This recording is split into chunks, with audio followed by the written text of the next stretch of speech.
Alléluia. Est-ce que réellement tu es dans la joie? Si Dieu est dans la joie, tu peux aussi dire bonjour à celui qui est à côté de toi, tout en exprimant ta joie en lui disant bonjour.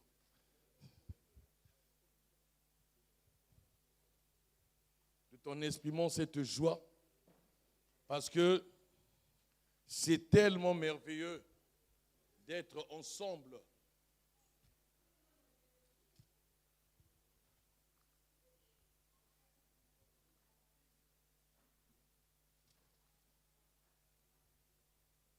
Parce qu'il est doux et agréable pour des frères de demeurer ensemble. Voilà pourquoi il a permis qu'aujourd'hui, nous nous rassemblons encore en ce lieu. Et lorsque nous nous sommes rassemblés en ce lieu, nous sommes en train de préparer l'entraînement. Nous nous entraînons. Comment nous allons être ce jour-là? Parce que ce jour-là, que Dieu soit béni. Ah, c'est le seul qui m'a dit bonjour. Nous nous entraînons. Comment est-ce que nous allons être ce jour-là? Cela est tellement merveilleux. Que notre Dieu soit béni, que notre Dieu soit glorifié pour ce jour, pour ce moment. Et qu'il te bénisse. Amen. Nous sommes en ce moment-ci toujours sur notre thème, la mission de Cyrus. Nous avons passé un moment très agréable, très important, très bénissant avec notre bien-aimé, le docteur Maurice. Il a fait un travail et il a enseigné. Lorsque nous lisons les Écritures, dans le livre de Corinthe, Paul dit ceci, parce que l'Église était dans une dimension de bloc, une dimension d'appréciation des hommes, pour ne pas dire de préférence, de division. Paul a posé la question à l'Assemblée. Pourquoi cela? Pourquoi ce genre d'attitude? Il pose la question. Pourquoi certains parmi vous dites, je suis pour Paul, et les autres pour Apollos? Pose la question. Est-ce que Christ est divisé? Et par la suite, il dit que lui, il a planté. Et Apollos a arrosé. Mais celui-là qui fait croître, c'est Jésus. C'est l'Éternel. C'est Dieu. C'est-à-dire que lorsque l'on plante, il faut aussi arroser. Mais on n'arrose pas là où ça n'a pas été planté. Il faut arroser là où ça a été planté. Notre bien-aimé a fait le travail. Il nous a dit la mission de Cyrus n'est pas encore finie. Mais là où il s'est arrêté, c'était bénissant pour nous. Mais il faudrait maintenant que nous allions maintenant dans la phase d'arroser. Au lieu d'aller encore sur un autre thème, mais il faut qu'on arrose ce que lui, il a déposé, afin que cela devienne une vie, que cela puisse croître dedans de nous, pour ne pas que nous soyons des auditeurs oublieux. Je pense que parmi nous tous, surtout les femmes, parce que les hommes parfois ils s'en fichent, mais aucune femme ne peut sortir de sa maison sans pour autant se mirer. Pour regarder si réellement elle s'est bien coiffée. Mais lorsqu'elle sort, elle sait réellement comment est son visage, parce qu'elle s'est bien mirée. La parole de Dieu pour nous aussi est un miroir. Mais nous ne devons pas être des auditeurs oublieux. Nous ne devons pas oublier ce qu'on nous a dit. Voilà pourquoi lorsque Pierre écrivait, il disait, je vous rappelle. Donc lorsque nous arrosons, nous n'allons pas déposer quelque chose de nouveau, mais nous allons demeurer dans ce qui a été dit, mais en arrosant afin que cela puisse devenir une vie pour nous et que par la suite, nous ne puissions pas les oublier. Alléluia. Alors, nous allons prendre toujours nos Bibles. Nous allons relire 2 textes. Il y aura plusieurs textes peut-être que nous allons lire aussi, qui vont nous permettre de pouvoir faire asseoir cet enseignement dans nos cœurs, pour ne pas que l'ennemi vienne ôter cela. Parce que c'est son travail. Nous allons prendre nos Bibles dans le livre de Ésaïe. Ce sont les textes que nous avons lus avec notre bien-aimé. Dans Ésaïe 44, je prendrai le verset 26 à 28. Ésaïe 44, de 26 à 28. Notre bien-aimé va lire.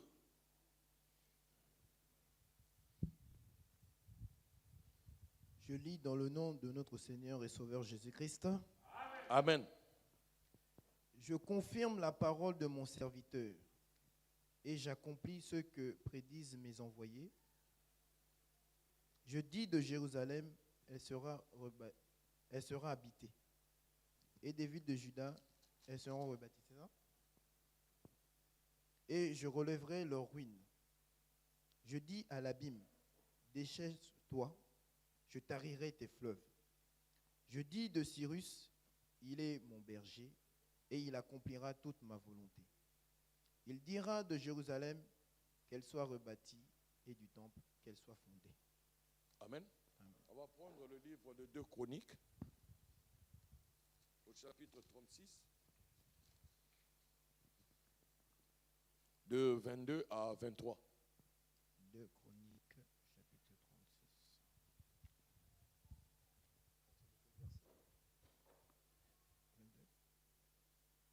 Je lis dans le nom de notre Seigneur Jésus-Christ. Amen. La première année de Cyrus, roi de Perse, afin que s'accomplisse la parole de l'Éternel prononcée par la bouche de Jérémie, l'Éternel réveilla l'esprit de Cyrus, roi de Perse, qui fit faire de vive voix et par écrit cette publication dans tout son royaume. Ainsi parle Cyrus, roi de Perse. L'Éternel, le Dieu des cieux, m'a donné tous les royaumes de la terre et il m'a commandé de lui bâtir une maison à Jérusalem, en Juda. Qui d'entre vous est de son peuple, que l'Éternel, son Dieu, soit avec lui et qu'il monte. Amen. Nous allons prendre le livre de Ézéchiel.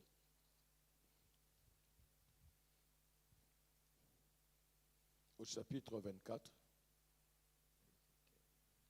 Ézéchiel chapitre 24, de 15 à 21.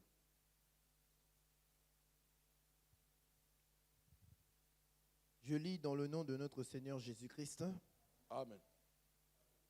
La parole de l'Éternel me fut adressée en ces mots. Fils de l'homme, voici je t'enlève par une mort soudaine ce qui fait les délices de tes yeux. Tu ne te lamenteras point, tu ne pleureras point, et tes larmes ne couleront pas. Soupire en silence, ne prends pas le deuil des morts, attache ton turban, mets tes chaussures à tes pieds, ne te couvre pas la barbe et ne mange pas le pain des autres. J'avais parlé au peuple le matin, et ma femme mourut le soir. Le lendemain matin, je fis ce qui m'avait été ordonné. Le peuple me dit, ne nous expliqueras-tu pas ce qui signifie pour nous ce que tu fais? Je leur répondis, la parole de l'Éternel m'a été adressée en ces mots. Dis à la maison d'Israël, ainsi parle le Seigneur l'Éternel. Voici, je vais profaner mon sanctuaire, l'orgueil de votre force, les délices de vos yeux, l'objet de votre cœur, et vos fils et vos filles que vous avez laissés tomberont par l'épée. Amen. On va prendre un dernier texte dans le livre de Exode.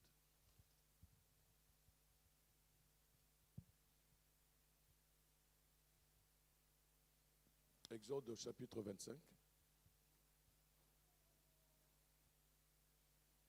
Que le verset 8. Hein? 8 que le verset 8. Je lis dans le nom de notre Seigneur Jésus-Christ. Amen. Ils me feront un sanctuaire et j'habiterai au milieu d'eux. Amen. Alors nous voulons, par la grâce de Dieu, expliquer nous allons prier afin que Dieu fasse grâce, afin que ce qu'il va nous recommander, nous expliquer au travers de cette parole, que cela puisse nous faire du bien et nous aider à demeurer dans la saine doctrine. Je bénis ton nom, Père, pour cela. Il n'y a que toi seul qui connais le secret de ta parole. Il n'y a que toi seul qui peut apporter des éclaircissements. Voilà pourquoi, Seigneur, je me recommande entre tes mains.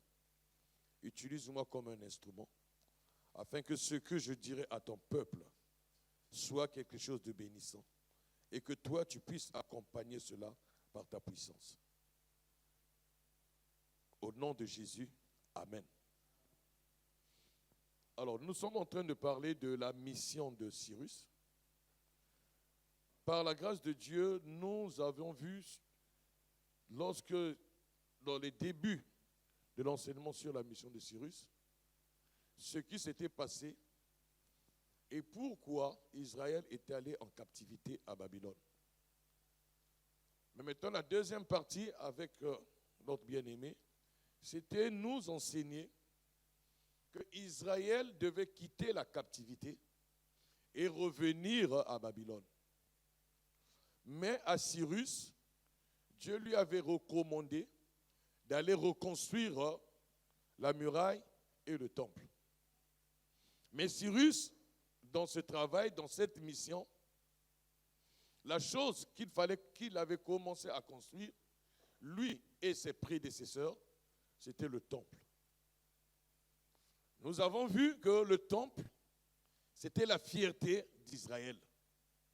Le temple, c'était le lieu où Israël allait à la rencontre de Dieu.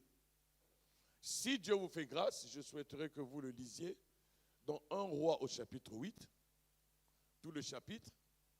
Vous verrez que lorsque Salomon avait bâti le temple, lorsqu'il avait fini de construire le temple, il avait fait une dédicace.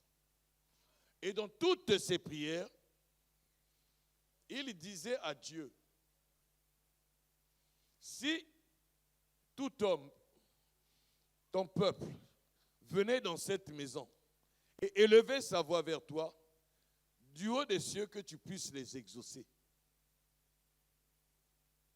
Salomon avait fait cette prière. Et dans cette prière, il avait même parlé des étrangers. Il avait même dit, s'ils sont loin et qu'ils dirigent leur regard vers ce temple, que tu les exauces. Donc Israël avait un lieu, Israël avait une maison où Dieu était, qui faisait sa force, qui faisait sa fierté. Tout était centré dans cette maison. Et lorsque Israël péchait, lorsque Israël allait dans cette maison pour demander pardon, ils étaient graciés. Et maintenant, lorsque nous lisons un roi au chapitre 9, nous allons quand même lire.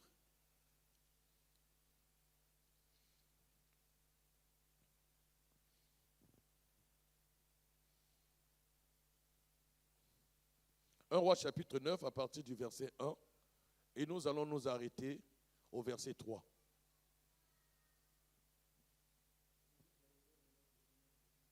Sauveur, lorsque Salomon eut achevé de bâtir la maison de l'Éternel, la maison du roi et tout ce qui lui plut de faire, l'Éternel apparut à Salomon une seconde fois, comme il lui a été apparu à Gabaon. Et l'Éternel lui dit, j'exauce ta prière et ta supplication que tu m'as adressée. Je sanctifie cette maison que tu as bâtie pour y mettre à jamais mon nom, et j'aurai toujours là mes yeux et mon cœur. Alléluia. Est-ce que vous voyez? Donc Dieu dit à Salomon, j'exauce cette prière. Et Dieu rassure Salomon en lui disant que ses yeux, son cœur sera là.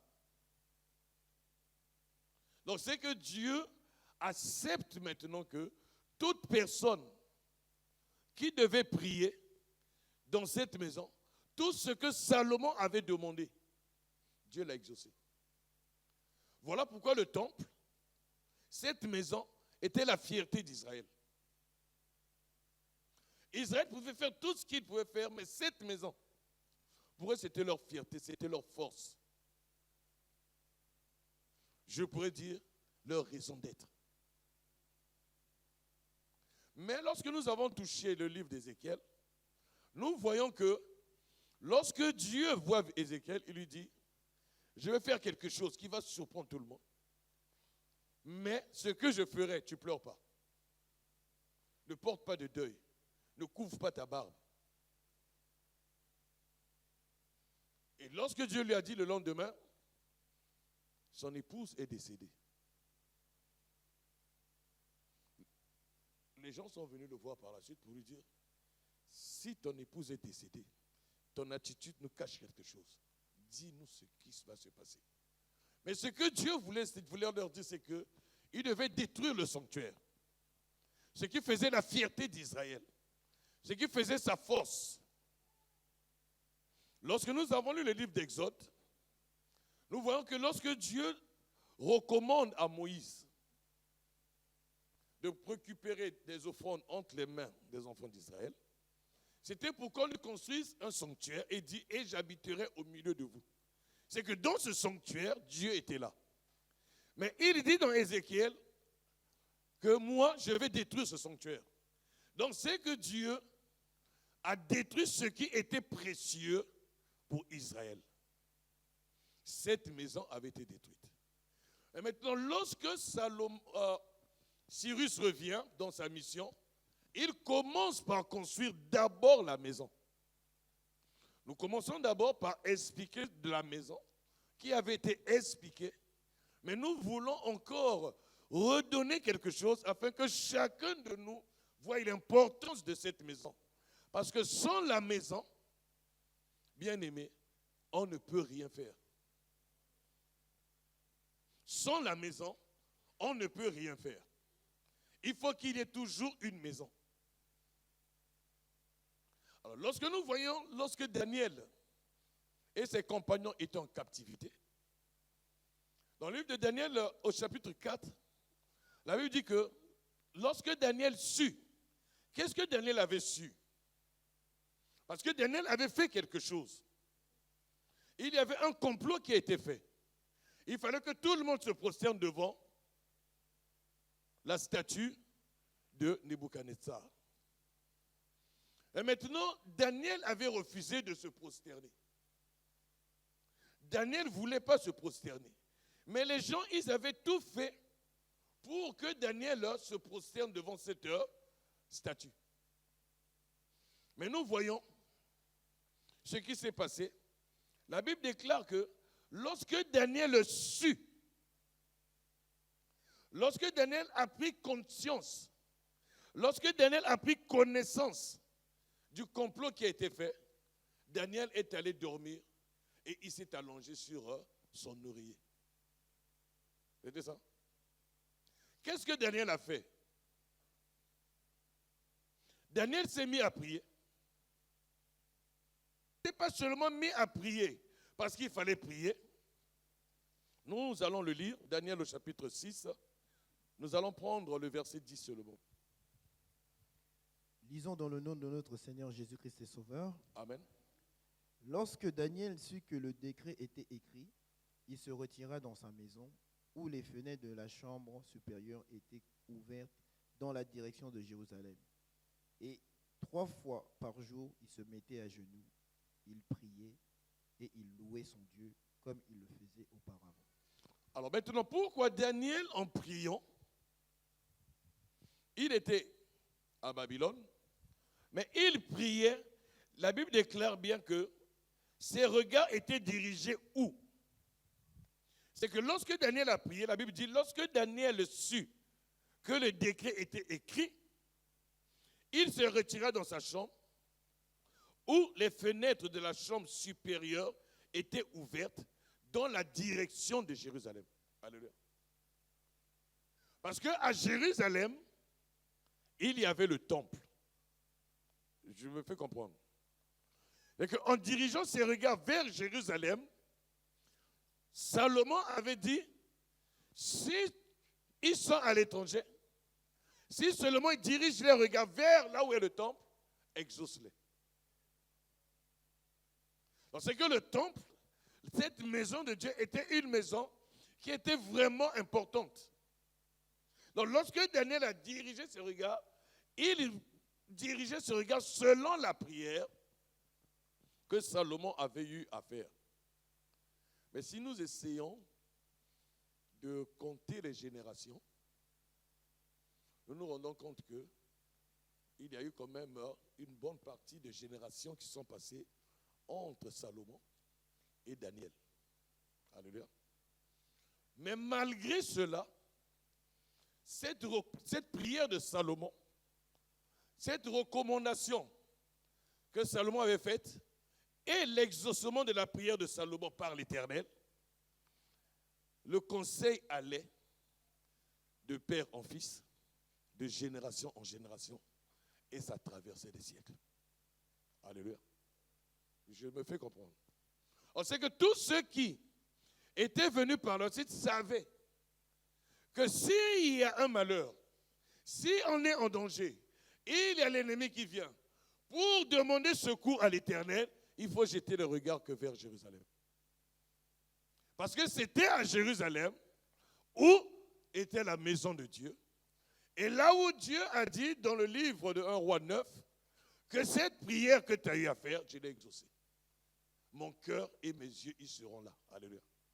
Donc là où étaient les yeux de l'Éternel et son cœur, tous ceux qui devaient jeter les regards là-bas, ils devaient être exaucés. Et c'est ce que Daniel a eu à faire. Nous voyons aussi, le temple était là. Jésus dit une chose. De même que Moïse éleva le serpent d'airain dans le désert, de même le Fils de l'homme doit être élevé, afin que quiconque croit en lui ne périsse point, mais qui ait la vie éternelle. Donc là, nous voyons que Daniel, regarde là où Salomon avait bâti le temple, et là où que Dieu avait répondu en exaucant cette prière. Donc Daniel ne regarde pas autre part. Mais maintenant, ce temple-là qui faisait la fierté d'Israël avait été détruit. Maintenant, il fallait que ce temple soit reconstruit. Et c'est ce que Cyrus devait faire. Mais maintenant, nous voulons, par la grâce de Dieu, comprendre qu'est-ce que Dieu veut nous instruire dans le temple. Sinon, nous allons faire comme les autres, qui regardent vers le coucher du soleil, ou bien là où le soleil se lève pour aller prier. Mais ce n'est pas dans ce sens-là.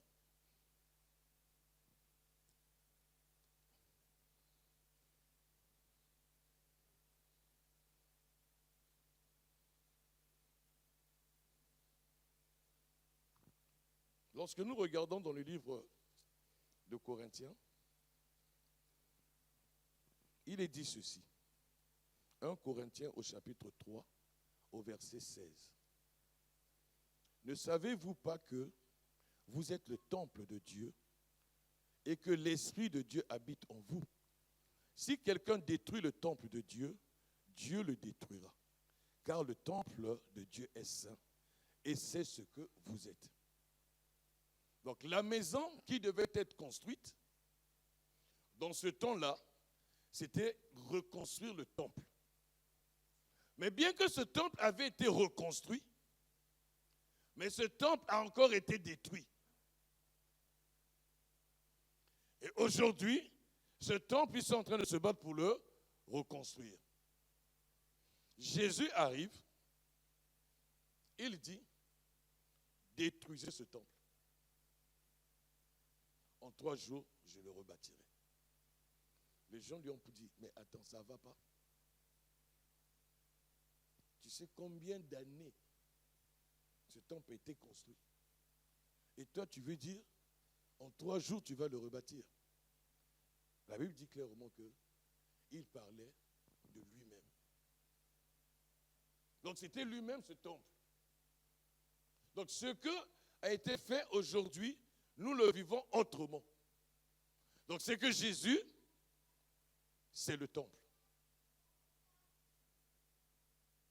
Mais maintenant, ce temple-là qui est Jésus, nous le vivons comment?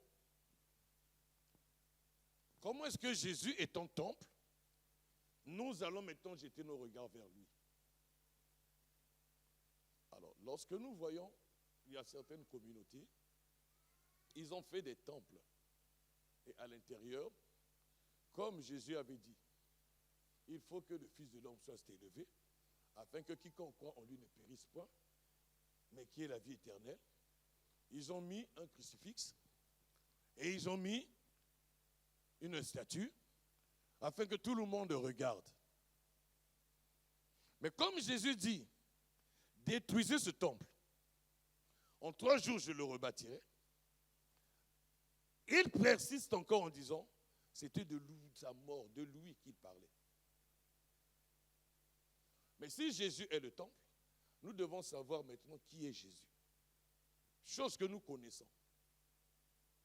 Jean au chapitre 1, à partir du verset 1, il est dit, au commencement était la parole était avec Dieu, et la parole était Dieu. Le verset 14 dit, et la parole s'est faite chair, et elle est habitée parmi nous. Mais maintenant, Jésus qui dit, détruisez ce temple. C'est qu'il parlait de lui. Mais lui, il est qui? Il est la parole. Est-ce que nous sommes en train de comprendre? Parce que pour que je touche ce point, c'est afin que nous comprenions que la maison qui devait être construite, c'était Cyrus qui l'avait reconstruite. Mais cette maison, Dieu dit, il n'habitera pas dans des maisons construites par la main des hommes. Et Salomon aussi dit qu'il est tellement grand, et que les cieux et les cieux des cieux ne peuvent pas le contenir. Et Salomon avait compris que dans cette grandeur immense de Dieu, la maison qu'il avait construite, Dieu ne pouvait pas vivre à l'intérieur. Mais Salomon savait que sa prière pour demander à Dieu de exaucer, ce n'était que l'ombre. Mais la réalité devait se faire en Christ. Mais maintenant, cette maison, comme on le dit, vous êtes le temple du Saint-Esprit. Vous êtes le temple de Dieu. C'est-à-dire que Dieu, Jean, au chapitre 1, verset 1 dit, au commencement était la parole. La parole était avec Dieu et la parole était Dieu. Mais maintenant, vous êtes le temple de Dieu. C'est que tu es cette maison où Dieu va maintenant résider. En d'autres termes, nous pouvons aussi dire que vous êtes la maison où la parole de Dieu doit y demeurer. Donc lorsque on nous a parlé de la reconstruction du temple, de cette mission de Cyrus, de la reconstruction du temple, c'est que moi aujourd'hui, toi aujourd'hui, nous qui sommes des saints, il faut que la parole de Dieu soit construite dans nos vies. Mais si cette parole n'y est pas, nous ne pouvons pas, nous n'allons avoir que des difficultés pour aller loin. Aujourd'hui, les difficultés que nous avons, c'est surtout en ce qui concerne la parole de Dieu. Vous savez, il y a un mystère aujourd'hui. Vous remarquerez ça. Je partageais avec certains bien-aimés. Souvent, lorsqu'il y a des différends entre deux frères, deux sœurs, les différends engendrent ou bien valident l'ennemi. Alors que lorsqu'on est chrétien, lorsqu'on est ensemble, on peut avoir des différends. Ce n'est pas parce qu'on a des différends que systématiquement on devient des ennemis. Lorsqu'il y a différent, ou bien quelqu'un s'oppose à ce que toi tu as dit, c'est alors que on ne peut plus rester ensemble. Lorsque l'on marche, lorsque on se voit, il y a toujours des graissements dedans. C'est qu'on doit se poser la question, est-ce que réellement la parole de Dieu réside au-dedans de nous? Lorsque nous lisons 1 Corinthiens 13, 1 Corinthiens 13 dit une chose. Lorsqu'il parle de l'amour, je ne lirai pas tout, mais j'aimerais toucher que le verset 7. Il est dit, elle excuse tout, elle croit tout, elle espère tout, elle supporte tout. La charité. Bien-aimé, comment pourras-tu parler d'excuses s'il n'y a pas eu conflit? Peux-tu excuser quelqu'un avec qui vous n'avez pas eu un conflit, avec qui vous n'avez pas eu de différend, avec qui vous n'avez pas eu un problème? Peux-tu pardonner quelqu'un qui ne t'a pas offensé? Maintenant, pour y arriver à pardonner, il faut que cette parole réside réellement en moi. Alléluia.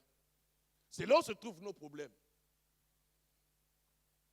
Parce qu'aujourd'hui, le chrétien, les saints que nous sommes, nous nous réjouissons d'avoir la connaissance. Je connais ça. Je connais telle chose. Mais la difficulté réside dans la mise en pratique de la parole de Dieu. Le Seigneur Jésus dit, pourquoi m'appelez-vous Seigneur, Seigneur, et ne faites-vous pas ce que je dis?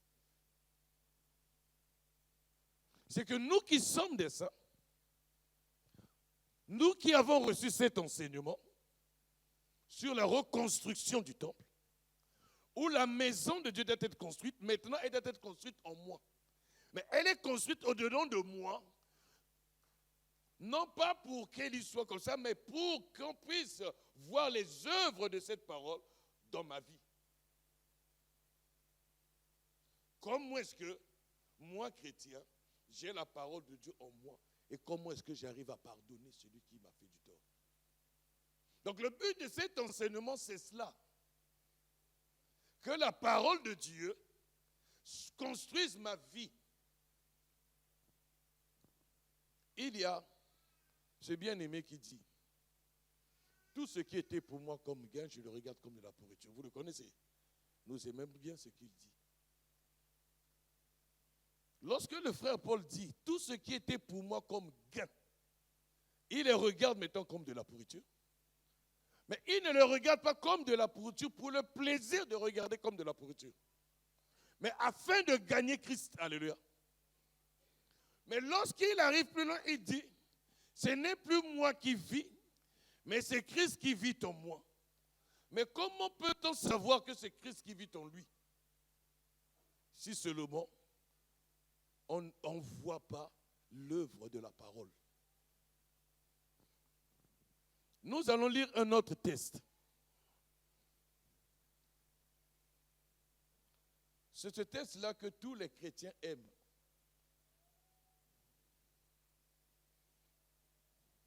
Lorsque nous le citons, tout le monde sait de quoi il s'agit. Même si je le lis, sans pour autant le citer, tout le monde sait c'est quel livre, c'est quel chapitre, c'est quel verset. Mais la Bible dit, Josué au chapitre 1, verset 8, que ce livre de la loi ne s'éloigne point de ta bouche. Médite-le jour et nuit pour agir fidèlement selon tout ce qui est écrit, car c'est alors que tu auras du succès dans tes entreprises, c'est alors que tu réussiras. Lorsque nous lisons ce texte, nous voyons très bien qu'il est dit que ce livre de la loi ne s'éloigne point de ta bouche. Médite le jour et nuit. Pour agir fidèlement, selon les versets que toi-même tu veux, afin que tu aies du succès dans toutes tes entreprises. C'est alors que tu seras. Alléluia. La Bible dit, selon tout ce qui est écrit. Donc, si on nous parle de cette maison devait être construite selon le modèle que Dieu avait montré. Ce modèle devait être bien exécuté et respecté. Et comme c'était respecté, c'est alors que Dieu manifeste sa gloire. Maintenant, cette parole, comme nous l'avons dit, Jésus, c'est la parole qui s'est faite chair, alléluia, qui a habité parmi nous. Jésus lui-même dit, la loi, les psaumes, les prophètes ont parlé de lui. Moïse, lorsqu'il écrit, il écrivait, il parlait de Jésus. Donc toute cette Bible, c'est Jésus. Mais Christ n'est pas divisé. Et lorsque Israël est sorti d'Égypte, Israël n'est pas sorti d'Égypte en mangeant une cuisse de grenouille. Israël n'est pas sorti d'Égypte en mangeant une partie de l'agneau, mais Israël devait manger l'agneau en entier. Et c'est ça qui a fait que Israël sorte. Mais bien que les fléaux se faisaient en Égypte, Israël était toujours en Égypte. Bien que les problèmes étaient en Égypte, bien que Dieu frappait l'Égypte de tous ses plaies, Israël n'était que dans la captivité. Bien qu'Israël était à Goshen, mais ils étaient toujours dans cette captivité. Mais lorsqu'ils ont mangé l'agneau, c'est là où Israël va sortir. Alors, qu'est-ce que je veux dire par là? Si cette parole, je me mets à faire des choix, comme nous en avons l'habitude, dans plusieurs actes que nous posons, ça c'est bon, mais ça c'est pas bon. C'est bon lorsque ça m'arrange. Mais lorsque ça ne m'arrange pas, Dieu regarde les cœurs, il ne regarde pas l'extérieur. Mais lorsque ça m'arrange, je l'applique, alléluia. Mais pour Dieu, ce n'est pas cela, parce qu'il dit, je dois agir fidèlement selon tout ce qui est écrit. Une fois que j'agis fidèlement selon tout ce qui est écrit, c'est alors que j'aurai du succès dans toutes mes entreprises. C'est alors que je réussirai. Donc pour nous autres les chrétiens, nos échecs ne sont pas dus parce que il fallait avoir des chèques ou bien des démons. C'est par le fait que cette parole-là, nous ne l'avons pas mangée dans toute son intégralité. Mais maintenant, il est dit ceci. Médite le jour et nuit pour agir. Pour agir fidèlement. Donc, l'acte que je pose, je dois la poser avec fidélité. Je ne sais pas si nous connaissons ce qu'on appelle la fidélité. Lorsque l'on parle de la fidélité, il peut avoir un couple, ils ont fait 25 ans, et dans ces 25 ans, il n'y a pas eu adultère. Mais si l'époux, ou bien l'épouse, a toujours dans sa mémoire, si c'était le cas, de ses aventures passées, l'un des deux est infidèle. Et pourtant, ils sont dans le foyer. Si l'un des deux pose des actes, non pas avec conviction, mais seulement parce qu'il faut faire, il y a infidélité. Il n'y a pas fidélité. C'est que ce que nous faisons pour Dieu, lorsque nous nous mettons pour agir fidèle, pour agir selon sa parole, nous devons la faire avec fidélité. Donc tout ce que je fais pour Dieu, Tout ce que je le fais avec fidélité. Vous n'avez jamais remarqué des gens, le seul moment qu'ils n'aiment pas, c'est lorsqu'on lui dit de prier. Il y a des gens, vous pouvez passer des moments ensemble, dans toutes sortes de causeries, mais lorsque ça commence la prière, c'est à ce moment-là que tu vois la personne ronfler. C'est qu'il n'y a pas une fidélité. Il y a des gens, si vous voulez les mettre dans tous leurs états, c'est comme je l'avais dit, à chaque fois je dis je ne fais pas, mais un jour je le ferai. Et je l'ai même dit une fois, si je pouvais prier, et si cela était permis, alors je vais dire que toutes les applications inutiles dans les portables puissent tomber en panne. Parce que nos portables ne sont plus utiles pour nous donner la connaissance sur certains points, mais nos portables nous abrutit pour regarder des choses qui n'ont pas de sens. Je vais ouvrir une petite parenthèse pour faire un petit témoignage, quelque chose qui m'était arrivé dans la semaine. J'étais assis à un parc, j'étais en train de lire. Là où j'étais assis, il y avait un jeune qui était là. Il était en train de lire, mais ce qui m'a surpris, c'est qu'il lisait la Bible. Là, je le regardais. Mais qu'est-ce qui se passait? C'est qu'il avait un cahier. Il avait son portable et il lisait. Mais ce qu'il lisait, il faisait un schéma sur la feuille. Et lorsqu'il ne comprenait pas un mot, il allait dans Google pour chercher l'explication.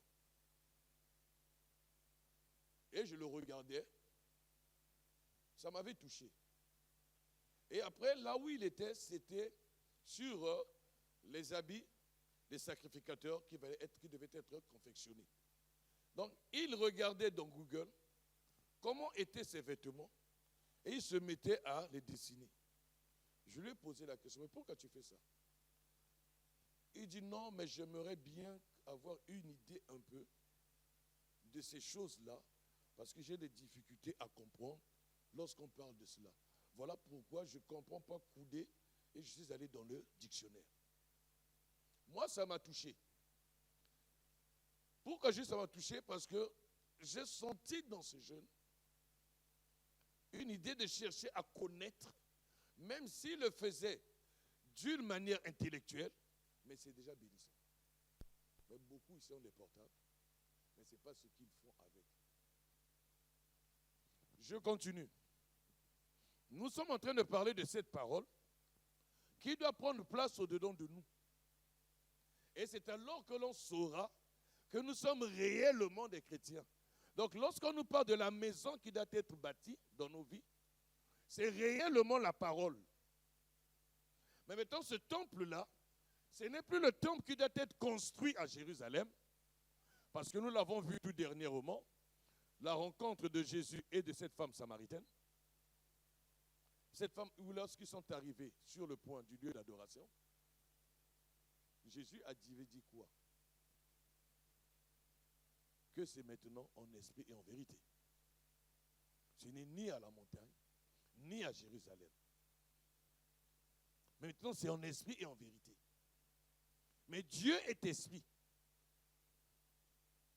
Et il faut que ceux qui l'adorent en esprit et en vérité. Jésus dit, les paroles que je vous donne sont esprit et vie.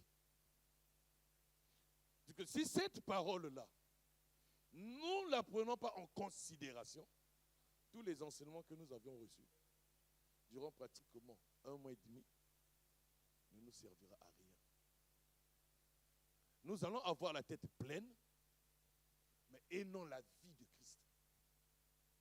Vous savez, aujourd'hui, lorsque nous disons nous sommes une assemblée des saints, ce n'est pas une dénomination. Et l'assemblée des saints n'a pas commencé au XXe siècle. L'assemblée des saints n'a pas commencé au XXIe siècle. L'assemblée des saints a commencé à longtemps. Et tous ceux-là qui ont reçu l'évangile de la vérité et qui ont l'amour de la vérité, et qui croient en cela et qui marchent avec cela, ce sont ceux-là qui sont des saints. À cela, je peux me dire, je suis membre de l'Assemblée des saints. Mais on peut être à Nanterre, dans sa pensée, dans ta conviction, croire que tu es membre de l'Assemblée des saints, mais si tu ne marches pas selon la parole de Dieu, si tu ne vis pas cette parole, mais pour Dieu, tu ne fais pas partie de son assemblée.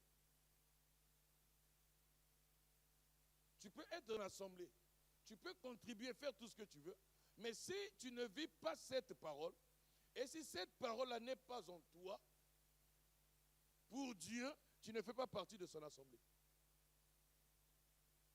Nous allons nous appeler Assemblée des saints, mais Dieu, lorsqu'il fait son dénombrement, tu ne fais pas partie. Parce qu'il dit lui-même à ceux-là qui sont venus le voir, pour dire que nous avons chassé les démons, nous avons fait ceci, nous avons fait cela. Il leur a dit quoi? Je ne vous ai jamais connu. Mais les démons qu'ils avaient chassés, ce ne serait pas au nom de Jésus. C'était bel et bien en son nom. Alors, nous voulons dire que lorsqu'il dit que ce livre de la loi ne s'éloigne point de ta bouche, médite-le jour et nuit, c'est-à-dire que cette parole, nous devons la méditer jour et nuit.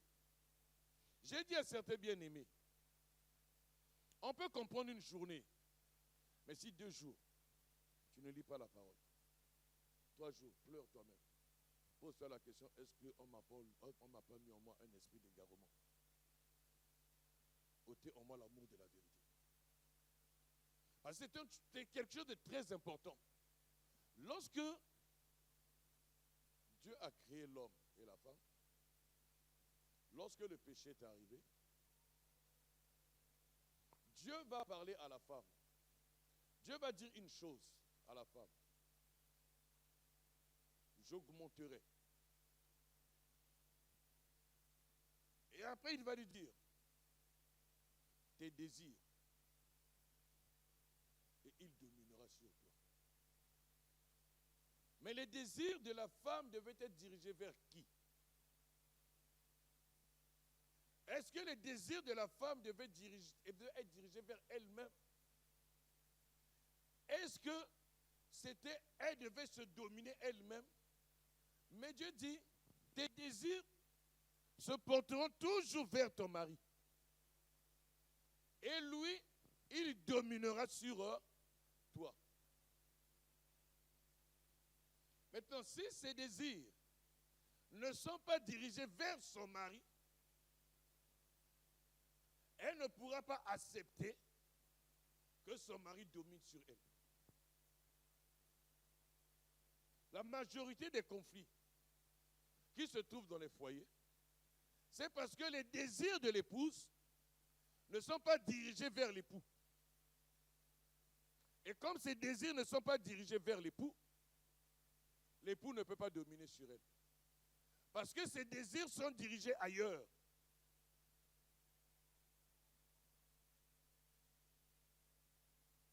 Peut-être il avait dit,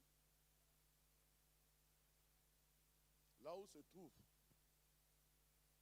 ton trésor, ton cœur est loin de cela. Le cœur et le trésor vont ensemble, ou bien le trésor est de l'autre côté et le cœur est de l'autre côté. Alors, nous savons une chose, que l'épouse, c'est l'Église. Et nous avons été fiancés, non pas à 2 personnes.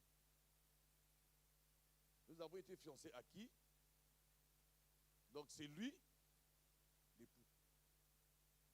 Voilà pourquoi il dit, Pierre dit, Marie, aimez vos femmes comme Christ a aimé l'Église.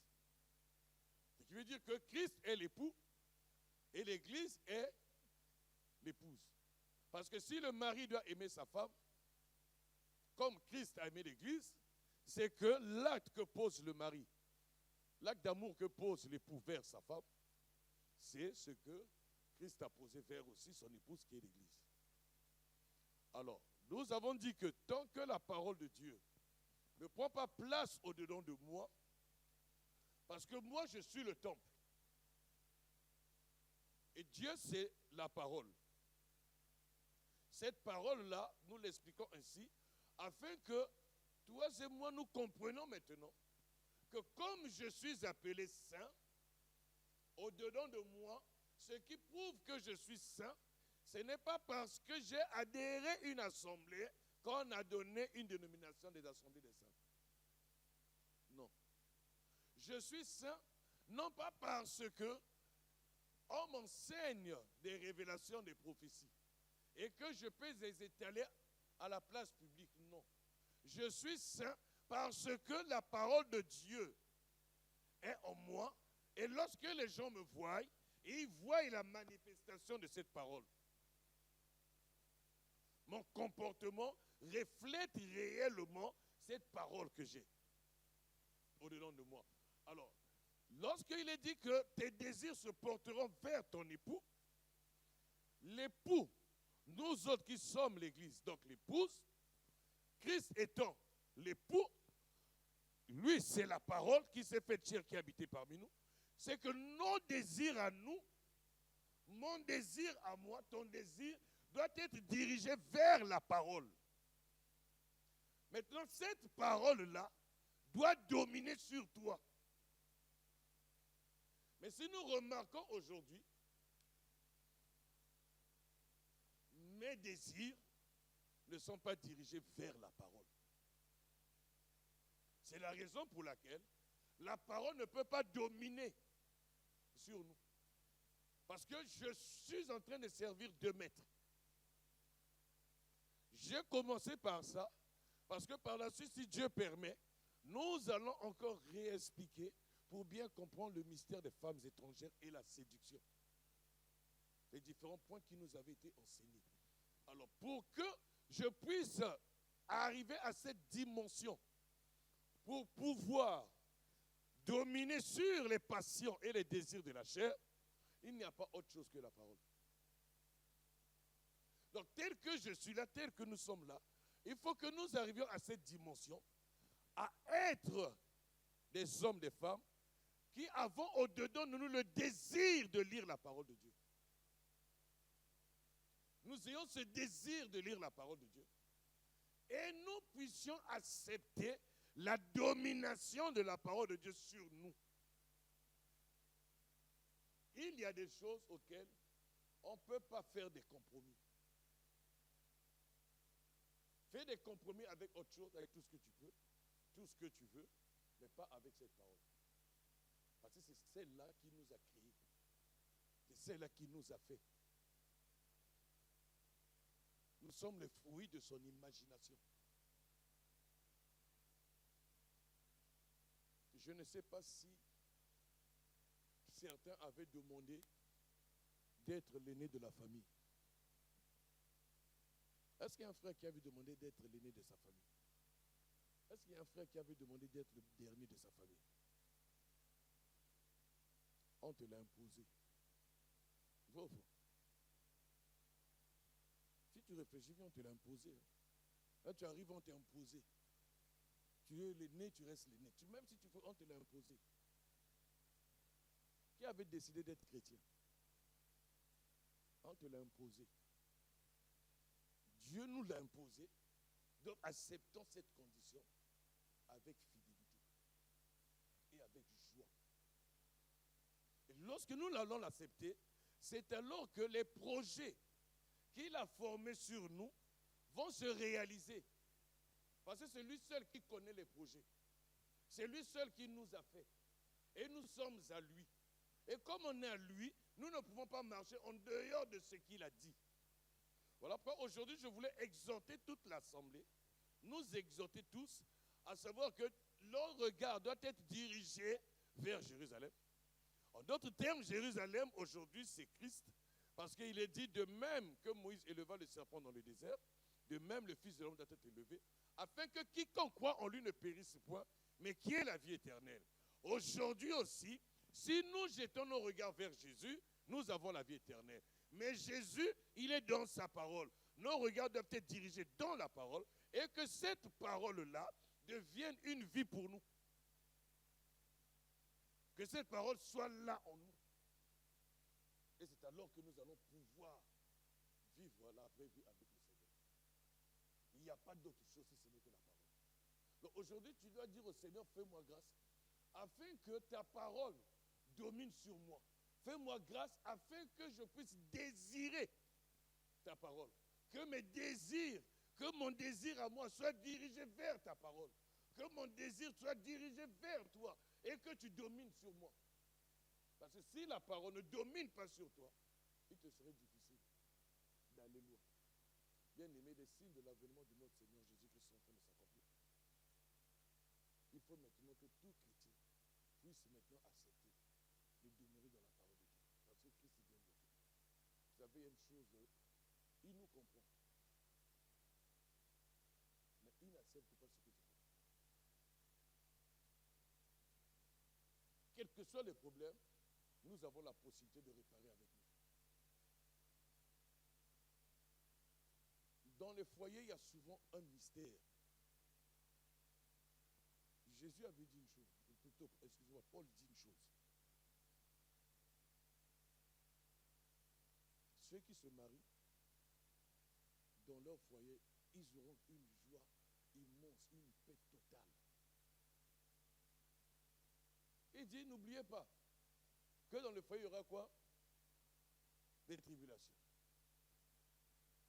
Mais si parfois il y a des tribulations que toi tu n'as pas cherché, si c'est vivre, rends gloire à Dieu, parce que la parole de Dieu s'est accomplie. Il avait dit ça. Il avait dit ça, mais rends gloire à Dieu parce que ça s'est accompli. Lorsque le foyer, tout va bien à 100%, dis-toi qu'il y a un problème qui est caché. Et tu seras surpris. Mais il y a aussi un point qu'il faut que nous retenons, c'est que l'homme doit rendre à sa femme, donner à sa femme ce qu'il lui doit. Et la femme aussi. Combien sont ces chrétiens, ces époux, qui demandent à Dieu, fais-moi grâce, afin que je puisse réellement donner à mon épouse ce que je lui dois. Combien sont ces femmes qui demandent à Dieu, fais-moi grâce? La Bible dit, femmes, soyez soumises à vos maris. C'est ça, non? Est-ce que les femmes prient pour être soumises?